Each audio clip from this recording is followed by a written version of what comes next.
And we're live.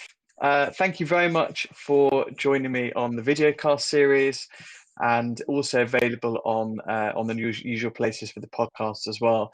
If you're watching on LinkedIn, it's the first 10 minutes, so don't forget to subscribe in all the usual places, which I think are at the bottom of the screen, and you can listen as well on Spotify, Apple Podcasts, and all of those cool places. So today, it's awesome to have Simon Berwin join me on the podcast. Thank you, Simon. Pleasure to be here. Thank you very much. Whereabouts? I can't say Whereabouts? I've got a great deal more to do at the moment, so that's good. Yeah, absolutely. So you were saying this is the first time you've been at home in a long time. I think about 47 years, roughly.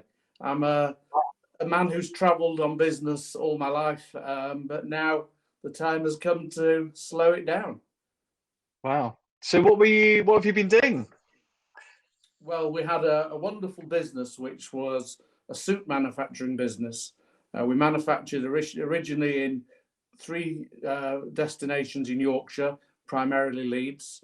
Then we bought a business in Hungary, so that was the beginning of my travelling. And then as the world continued changing, we moved to China and latterly Vietnam. 3 years ago, unfortunately, not a great shock. Austin Reed went bankrupt, Jaeger went bankrupt, and House of Fraser were about to. And we ran out of cash, and liquidity has been the most important thing in business, and as we're all about to find out now, is going to be even more so. And I wanted to save the business for what had been built and for the staff and for the customers. And I had the opportunity to, I think the best way of putting it, hand over the keys. And I handed over the keys to Philip Day, the owner of EWM, who also owned by then, bizarrely, Jaeger and Austin Reed, and tried to buy House of Fraser. Wow. And we stayed together for 3 months. And I think there's that saying, sell out and get out. And their culture was different to our culture. Who's to say which is the right culture? They seem to be very successful. And after 6 months having a garden leave, which I'd only ever heard of, never done, it was magnificent, rebuilding my body and my brain. I've been operating, much to my surprise, originally as an advisor, but more so now as a chairman and advisor to different businesses. So it's been a wonderful second chapter. Amazing. Has it been strange or hard to transition to kind of running a big business to stepping back operationally and advising rather than actually doing? And much less difficult than I anticipated. I suppose that, if I'm honest, the last 5 years of the business as chairman and CEO, I'd been delegating because I was in my 60s and it seemed the right time to do it. And I was tired. We built the business from a £1 million business to a £65 million business, from 150 people to, at its peak, we were responsible for 2,500 people. And I was tired that there'd been no stopping. I've always been very much a people's person. So I would make sure that whether it was suppliers, customers or staff, I was in regular touch with them, seeing them. I'm a great believer in sitting across the table. And there were times that I went to China for 24 hours because I hadn't been there for 3 months. And there were people who were living there from the UK working for us. And I felt that I had to break bread with them and take wine with them. And we certainly took wine. Brilliant. Amazing. It sounds like a really awesome experience, and probably a lot of interesting lessons that you can take forward to running a company in this time now, which, I mean, the last couple of weeks have been crazy. There's a lot of thinking been going on in my mind. Although some people said, I bet the people you're advising don't need you now. Actually, the truth is they probably need me now more, because I can think about things a little bit calmer because my future doesn't depend on it. so you can think about it a little bit more rationally. But B, we've all seen difficult times. We've seen 2008. I was around for the 3-day week, which was pretty traumatic in itself, but I don't think anything like this. So it's good to talk to people. The most important thing that I see in this is about leadership. There are those leaders who go and hide, who feel sorry for themselves, who protect their own money and their own kitchen table. And there are those who recognize that they need to stand up, go and see people, tell them a few stories, maybe with a touch of humor. And they also need to take responsibility for their team, because actually, if you're the owner of a significant business or even a footballer in the Premier League, you've got more than enough money.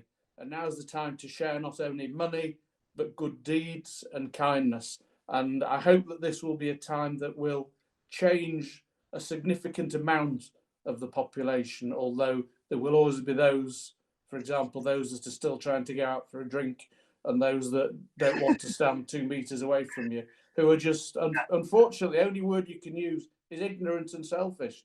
And Yeah. I'm sure that within the next 72 hours, Boris will have to lock us down. And it'll be because of them, because there are people who just refuse to listen and learn and are just selfish. But that also applies to leaders. There are some great leaders out there. And there are people who do the right things, and then people who, unfortunately, only see pounds, shillings, and pence, as they used to say. Yeah, it's interesting because a lot of people talk about, their values, how they conduct themselves, but it's how they actually conduct themselves that tells the real truth. And I feel in times like this, when you see people, they might be letting their cleaner go because they can't come visit. Other people still pay their cleaner. These kind of little small acts of kindness tells a lot about people. And it feels like the last week or two, a lot of businesses have cut people really quite early. Like it's only been a few weeks and you've seen already businesses really cut quite deep. I mean, obviously, your industry, retail and all of those things, I mean, it's tough. But with the measures that the Chancellor announced on Friday, supporting 80% of salaries, and by the way, I think him and Boris are doing an amazing job. It feels like they're just doing all they can to support businesses, and you're right. It'd be nice to see leaders thinking really about their team. And it's a bit cliche, but the great leaders think about how they can service their team rather than themselves. And to your point, it'll be interesting to see which leaders step up and which don't. Well, firstly, on one of your points, I think that Boris and the Chancellor have been outstanding. I think Boris has already found who's going to take over from him, although I think he's probably planning to be there for a while. I think they've shown great leadership and communication and clarity, and how refreshing when they have the daily meetings that the press ask a question and the politicians actually answer the question rather than saying something else. Unprecedented. So, I think that's really important. I don't know if are you a football supporter? I support Watford for my sins. Well, that's fine. Well, I for my sins, I support Leeds. But it was so great amongst all the gloom to see that Lewandowski, whatever his name, the Polish player who plays for Bayern Munich, gave a million euros to charity for this. And that's what we need to see. And people need to stand up and be counted, because, as you correctly said, too many businesses rushed into decisions. They didn't wait for the government on Friday. I've had phone calls from people who have lost their jobs in the last week, and it's desperate and honestly not necessary. Really not necessary. People have to be allowed to eat. And if you look at the whole domino effect of this, the thing that really worries me is where these big retailers are, maybe understandably, stopping their orders, cutting back their orders. Just as Asia is recovering from the beginnings of the virus and the factories go back to work, they're going to come back to cancel orders and no factories. And these are people who are probably earning, I'm probably a little bit out of date, but maybe £25 a week. How are those people going to eat? And do these people, the retailers, think about that? Or should their strategy to be say, right, we've got this stock coming in, let's find a plan. How are we going to sell it when we get back? How are we going to be creative? How are we going to make it sexy? How are we going to make people want to come out and shop? And it's easy for me to sit there and say it, but that needs to be the attitude rather than just say, you're out of work, you're out of work, that's cancelled, that's cancelled. They're taking no responsibility. Yeah, no, completely agree. Because everyone talks about, you know, teamwork, culture, all of these things. And you've seen the first moment of uncertainty. I mean, I had a guy, I won't mention any names, but it's a large chain of coffee shops. And the guy who works in the one near me said, I got sacked over WhatsApp. Lovely. Guy didn't even call him. Guy didn't even call him. So again, it's people's behavior, because it's going to recover, right? I mean, a few months and we'll be back to normal. But the way that leaders and companies and people behave during these times is really going to feed through into the future. And if you've conducted yourself badly, or you've conducted yourself in an amazing way, it's gonna stay with you, I think. And again, to your kindness point, you know, just be kinder to people. You know, I mean, if unfortunately you have to make them redundant, you know, at least have a phone call, explain the situation, because actually you'll find people might be willing to do, you know, 2 days a week rather than 5, or Yeah. you know, everyone's in it together, right? This virus is attacking indiscriminately, and for the first time in my lifetime, everyone in the world is actually going through really the same thing. Yeah, no, you're absolutely right.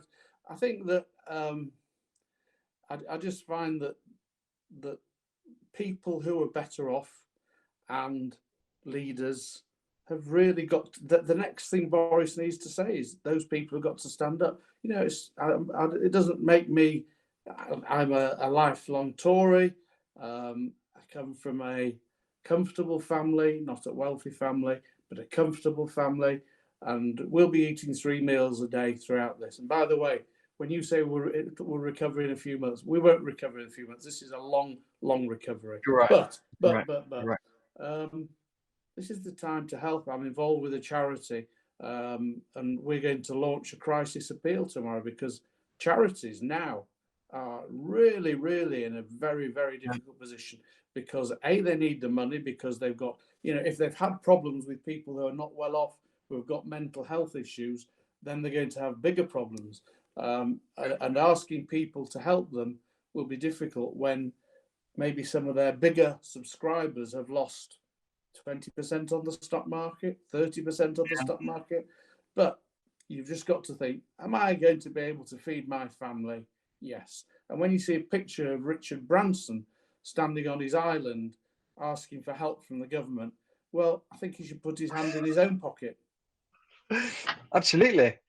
There's a lot of people in great need. I think the food banks have been closing. My wife works in the hospital, and you know, they're pretty stretched. I think the government's doing well to try and spread the amount of people that need help and stuff. But you know, I mean, her colleagues have been going off sick. What's been great to see in London, a lot of the workers from the hospitals can't afford to live in London, so a lot of the hotels are putting them up. You know, most of the community are really pulling together. And I don't know about you, but I found I've got even more sociable during this time. I've been speaking to my friends like 10 times more often than I would do normally in my busy life. There's loads of apps. So I've been using House Party. It's an app like this one, where you can speak to like multiple friends at the same time. So all share a glass of wine on a Friday. There's a pub. It's good. I need to know about that, because I've got a team. We've been going to the same pub since I was 18, which you'll just have to work that one out yourself. I think there's 4 of us are the originals, and then we get up to 12. We go at 5:30 on a Friday, and that's a big loss. So there's a way to do it, is there? Yeah, you'll have to tell me about it. Fine. Well, I'll send you the details. It's called, one of them's called House Party, and you're all on it together. We'll put it in the show notes for everyone else that's interested. Or you could do Zoom, which is the most popular one, and you can all dial in on a video. can all share a pint or a glass of wine or whatever, and you can just chat. And it's really, really good. I mean, and these companies are, I mean, you can imagine the popularity is growing now. But even with this Google Hangouts that we're using, I mean, you know, usually we'd have had to have come face to face to have this kind of conversation. And now, you know, we can have a good chat. We're seeing each other. It's amazing. And so I feel like I've got more sociable. Yeah, and I understand that. And I spoke to a guy this morning for 20 minutes who I've only really been getting to know quite recently through a walking group. But yeah, then we were on the phone for 20 minutes and we covered all sorts of areas. But the other thing, of course, we haven't actually used the word, but we've skirted around it, is communication. And of course, Yes. communication is really, really important. And being overt and honest with people.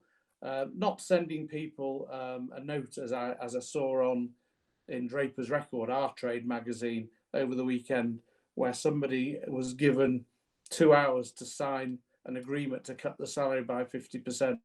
That is not the way to operate. I don't care who you are, what you are. There is no way of defending that. It is not the right way to do business. And you need to speak to people. I know that one of my closest and oldest friends has an estate agency business, and he has been making sure that either he or his son speak to each office every day, and that's what you need to do, and it just gives them a little bit of lift. I've just been out with my wife, who's still in hysterics about it, because I'm very fortunate to have a 92-year-old healthy father literally at the bottom of the road, and and he rang this morning with his shopping list. So off we went to M&S, me with a rucksack on my back, and Amanda, my wife, was absolutely in hysterics. But you know, there weren't that many people out, but everybody we saw, good morning, how are you? And everybody was moving away from each other, which was really, really good. Yeah. I'd like to think the message is getting through, because it's so important. Going back to your comment, in all aspects of business, there's always an inline and an outline. And the government is paying out fortunes. They're going to have to get it from somewhere, sometime. This is going to be a 10-year recovery, in my opinion, economically. I'd love to think that in another 10 weeks, I'll be able to go back to the pub with my friends on Friday at 5:30, but I don't really expect it. And then as a football fan, I've got a massive problem. First of all, because I didn't realise how much football I actually watch until it's not there to watch. Me too. As a Leeds fan, we're in the same camp as the Liverpool fans. Whereas Mr. Trump very tactfully calls this the Chinese virus, we call it the Man United virus, because we think that they've put it out there to stop Liverpool getting the title and Leeds getting promoted. Well, I mean, well, I think they should finish the season on the football. I mean, I'd like to see them finish. I mean, Watford, although if we finish now, we'd stay up because we're just outside the relegation zone. But I mean, I sit down and I realise I only watch sport on TV, really, and nothing to watch on Sky Sports. There's nothing to watch on BT Sports. So it's a real football's amazingly social thing.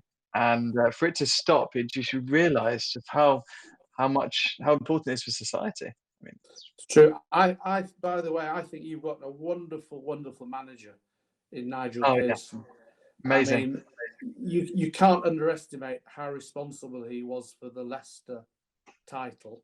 And then I heard him being interviewed the other day. I think he went to Sheffield Wednesday. Was it Sheffield Wednesday v Man City in the FA Cup? I think it was. Oh, okay. And he was going back to Sheffield Wednesday and talking about him meeting the old tea lady. But just the way he talks, I think he is absolutely up there. And thank God, an English manager. But what a job he's done there. What a job he's done. I mean, we were rooted to the bottom of the table. And with a decent bunch of players, sometimes it just takes someone to sit down, speak to each individual, back to this leadership thing, getting the most out of people. I mean, that's where I was heading. I always in business I've always tried to add humour to things, and I've been accused sometimes of not being serious enough. But people have always come first, and those people who work for me would mostly agree with that. And I think those that used to work with me, now they're not working with me, are agreeing with it even more when I hear from them. Yeah. But I often used to liken running a business to the dressing room in a football club.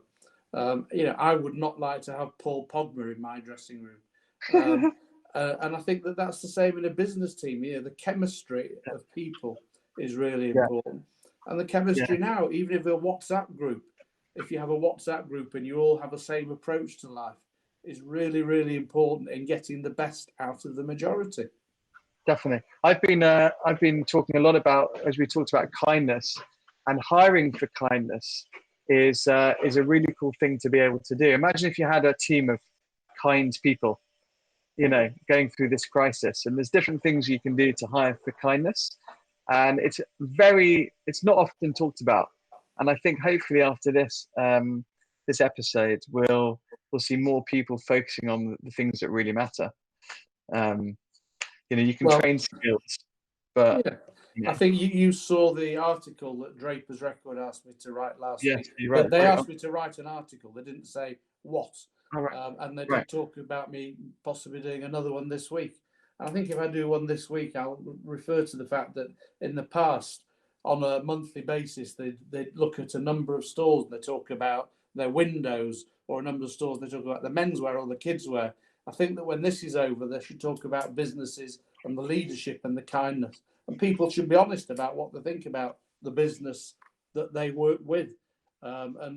People need to come out of this knowing who's done well, a bit like an end of term report, who's done well and who hasn't, because the leaders are going to define how we come out of this.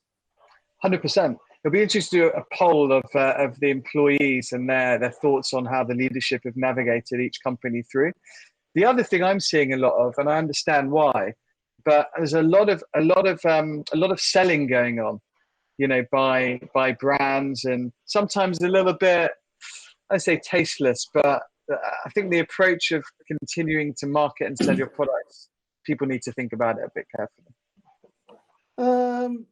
I think it probably does need thinking about. But having said that, one of the businesses that I operate with, a lovely company called AIM, am I allowed to spell it? AYM, a great girl who runs her own business that started it at university, and she does comfy wear, cozy wear, quite clingy wear, sometimes quite sexy. Sometimes I tell her the pictures seem a bit pornographic to me, but she says it's fine. But she's now the last 2 weeks started only promoting loungewear, because let's be honest, not many people are going to buy suits in the next few weeks for sitting at home. But loungewear is important. So I think you need to adjust. It's interesting actually also to think about what other businesses are going to come out of this well, apart from obviously people who sell hand sanitizers and blah blah blah. I think possibly divorce lawyers might come out of it quite well. I think divorce lawyers have been inundated with business, as have employment lawyers. The other interesting thing is a bit crude, but they said as the baby boomers start to struggle and die out, we'll have the corona boom, corona baby boom. So either be divorce or babies, I think. But can you do that to sell at the same time as social distancing? That's a great point. That's a great point. As long as you don't go up to anyone you don't know in the park, I think you'll be. You'll be alright. I think that would be incorrect anyway. I think so. Absolutely. Brilliant. Well, lovely to speak to you. But really nice to hear your insights and thoughts. Okay, and if we will probably still be here in a few weeks, and if you want to have a second go at it, I think I've got time on my hands. Absolutely. We'll have another update later on. Great to speak to you. Okay, nice to speak. Thank you very much.